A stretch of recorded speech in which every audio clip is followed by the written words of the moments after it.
Fala, meu aluno, minha aluna do Kinapse, tudo bem com você?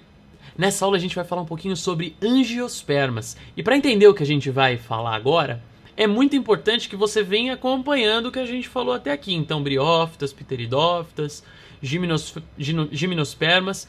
E mais importante do que tudo isso, que você tem aí na sua mão aquele ciclo haplodiplobionte que a gente combinou que você ia fazer à mão, tá certo? Lembra que quando a gente falou do nome gimnospermas, eu disse para vocês que gimno queria dizer nua e esperma queria dizer semente, porque as gimnospermas tinham sementes que não eram envolvidas por nada, eram sementes nuas.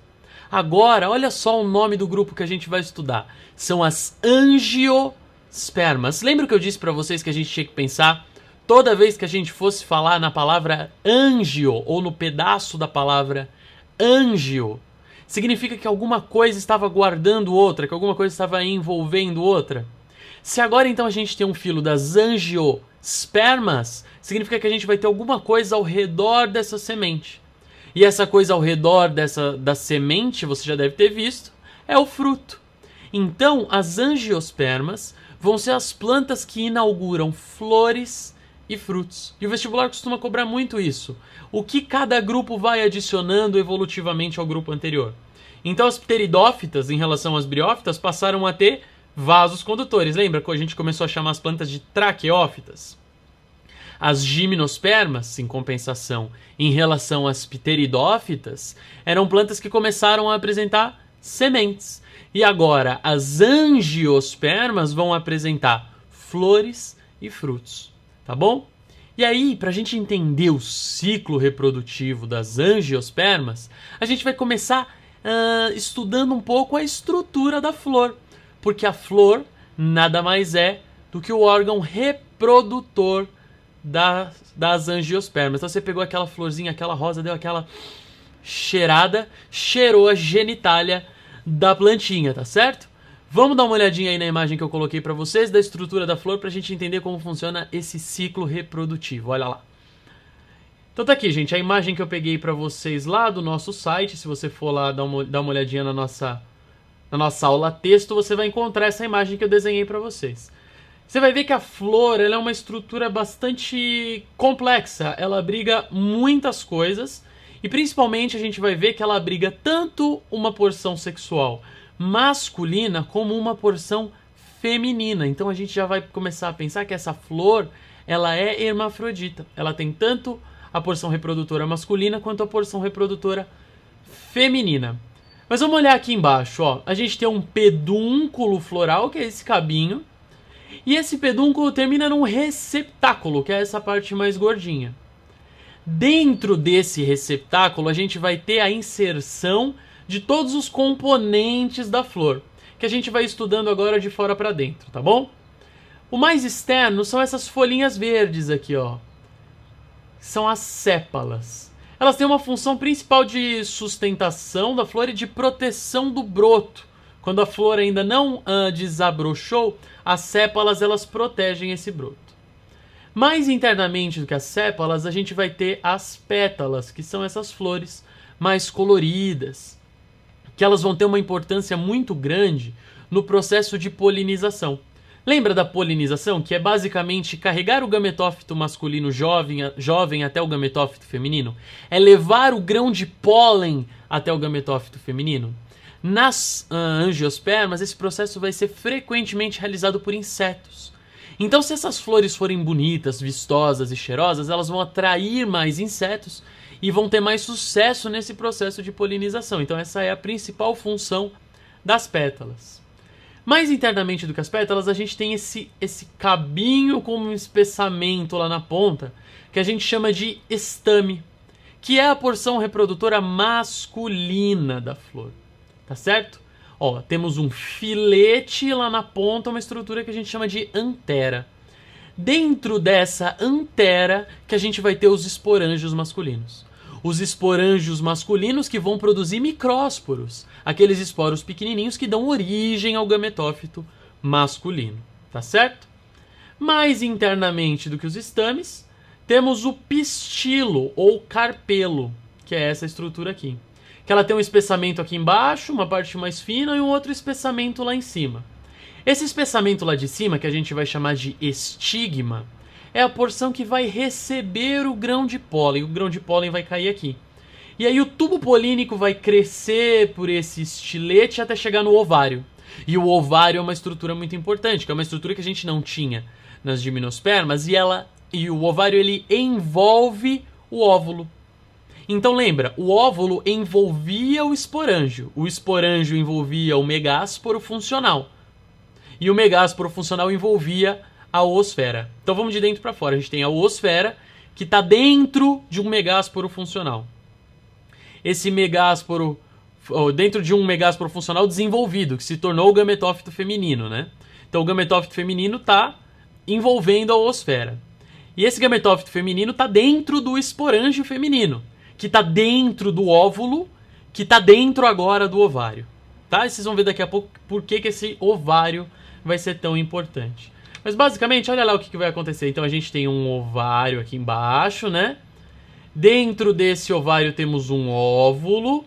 E dentro do óvulo, o esporângio feminino. Dentro desse esporângio feminino tá aqui, ó, o megásporo funcional.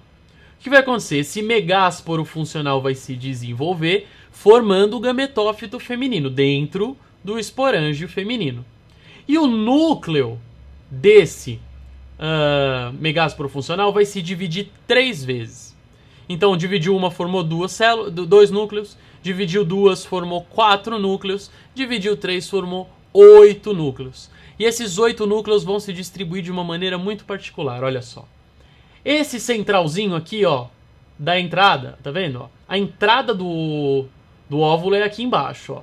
Então esse que tá no meio da entrada do óvulo é a oosfera. Ao lado da oosfera, a gente tem 2 núcleos, um de cada lado, que são os núcleos que a gente vai chamar de sinérgides. Lá do outro lado, ó, do gametófito, a gente vai ter 3 núcleos que a gente chama de antípodas. Até agora, a oosfera era o fundamental. E aí agora a gente tem esses 2 núcleos aqui no meio, ó, que são os núcleos polares, que já vamos seguir e ver o que acontece com eles. Mas é fundamental vocês entenderem que percebe que esse desenvolvimento do gametófito é muito parecido com o que acontecia na gimnosperma, só que a gente adicionou esses vários núcleos. E tudo isso agora está acontecendo dentro de um ovário. Vamos prestar atenção. O que vai acontecer? Ó, vou voltar. O grão de pólen, quando ocorrer a polinização, o grão de pólen ele vai cair aqui. O tubo polínico vai começar a germinar por dentro desse pistilo, até chegar aqui na ponta. Então aí a gente vai ter uma coisa mais ou menos assim que eu esquematizei para vocês. O grão de pólen, o núcleo germinativo aqui do grão de pólen que orienta o crescimento do tubo polínico, mesma coisa que acontecia nas gimnospermas. E 2 núcleos gaméticos. 2 núcleos gaméticos. O que acontecia nas gimnospermas? Nas gimnospermas, um dos núcleos gaméticos fecundava a oosfera. Isso vai acontecer aqui de novo. Um dos núcleos gaméticos vem aqui e, pumba, fecunda a oosfera. Nas gimnospermas, o outro núcleo gamético degenerava, lembra disso? Agora, o que vai acontecer? Esse outro núcleo gamético vai vir aqui, ó. Vir aqui. E vai fecundar esses 2 núcleos polares, formando uma célula triploide, uma célula 3N. E aí o que vai acontecer dentro desse óvulo? Dentro desse óvulo, que vocês já imaginam que ele vai formar a nossa semente. Dentro do óvulo, então, a gente vai formar um embrião que é resultado da fecundação entre a oosfera e um dos núcleos gaméticos do grão de pólen. Beleza, um embrião 2N, mesma coisa que acontecia nas gimnospermas.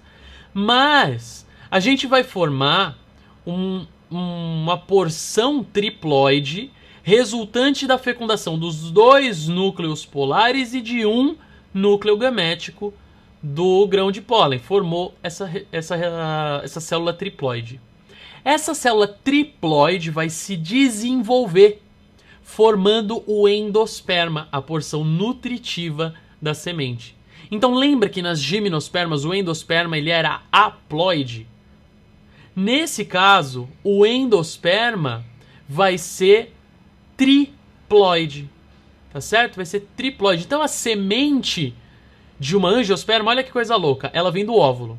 Só que o óvulo, ele é diploide. O óvulo, ele é uma parte da estrutura do esporófito, então ele é diploide. Dentro disso, a gente tem o endosperma triploide e um embrião diploide, que vai dar origem a outro esporófito, tá certo? E aí que tá legal, beleza. Qual que é a grande importância, então, que eu disse pra vocês do ovário? Olha só que interessante. A grande diferença das gimnospermas para as angiospermas não é que agora a gente tem alguma coisa em volta da semente, alguma coisa que abriga a semente, que eu chamei de fruto. E a semente, como acontecia nas gimnospermas, ela vem do óvulo. Vocês não acham curioso que, ou muita coincidência, que a grande diferença é que a gente tem algo que envolve a semente e aqui a gente tem algo envolvendo o óvulo? É isso aí. O ovário se desenvolve dando origem ao fruto, tá bom? O óvulo se desenvolve dando origem ao fruto.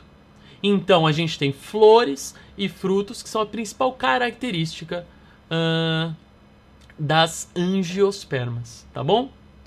Gente, é claro que a gente não falou tudo aqui nesses mais ou menos 10 minutos. Tem muita coisa pra gente falar sobre angiospermas, então é fundamental que você entre no nosso site, leia o texto que a gente colocou lá. E não esquece de curtir nossa página no Facebook, se inscrever no canal, deixar comentário, compartilhar esse vídeo, ajudar a gente aí, dar uma baita de uma força, tá bom? A gente se vê na próxima aula, um abraço e até lá!